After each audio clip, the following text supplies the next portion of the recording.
কিয়ামতের আগে পোশাক পরিহিত উলঙ্গিনী নারী বেরোবে। লা ইয়াজিদনা রিহাহা লা ইয়াদখুলনাল জান্নাতা ওয়া লা ইয়াজিদনা রিহাহা। এই নারীগুলো জান্নাতে তো প্রবেশ করবেই না, জান্নাতের ঘ্রাণও নাকে লাগবে না। ওয়া ইন্না রিহাহা তুজাদু মিন মাসিরাতি 500 সানা।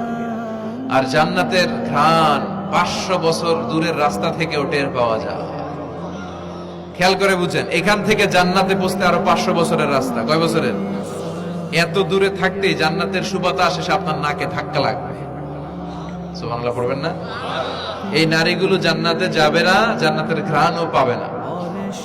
এজন্য বাবা যারা এসেছেন সচেতন হন। আপনার মেয়ে চাইলেই যে কোনো ড্রেস আপনি তাকে কিনে দিতে পারেন না। মায়েরা যারা আমার কথা শুনছেন, আপনার মেয়ে আবদার করবে, সে তো ছোট, সে কি বুঝে।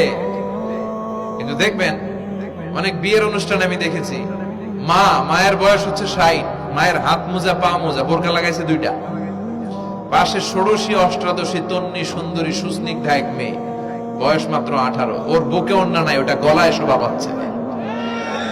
60 বছরের বুড়া মহিলার দিকে কেউ তাকাবে? ওনার তো ডেট এক্সপায়ার্ড, ওনার সৌন্দর্য যা ছিল সব শেষ।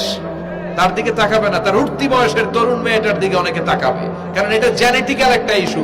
একটা পুরুষ একটা নারীর দিকে জেনেটিক্যালি আকৃষ্ট হবে, এটাই স্বাভাবিক, ঠিক কিনা? এজন্য আপনার হাত মোজা পা মোজা আপনার দরকার ছিল না, আপনি পাতলা কাপড় পরলেও সমস্যা নাই।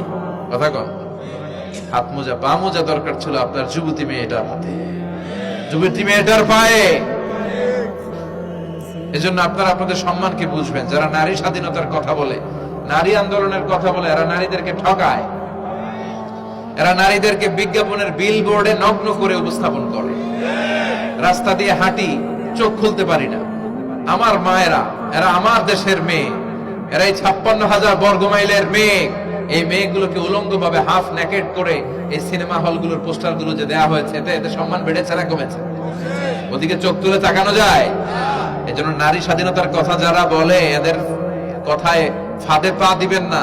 এরা আপনাদের সম্মান বাড়াতে চায় না, এরা আপনাদেরকে বিলবোর্ডে উঠাতে চায়, আপনাদেরকে উলঙ্গ করে রূপালী পর্দায় উঠাতে চায়, টিভির পর্দায় আপনাদেরকে নেকেড করে উপস্থাপন করতে চায়। এদের ঘরেই নারীরা বেশি নির্যাতিত হয়, এদের কাজের মেয়েরাই বেশি নির্যাতিতা। আর সুযোগ পেলে এরা ধর্ষণে সেঞ্চুরি করতে দেরি করে না। এজন্য নারীদেরকে সম্মান দিয়েছে ইসলাম। আমার বোনেরা, আমাদের সম্মান যেন আমরা রাখতে পারি। আল্লাহ তুমি বোঝার তৌফিক দান করো। এরপরে বিশ্বনবী বললেন, ইতাআতু যাওজা ওয়া উকুকুল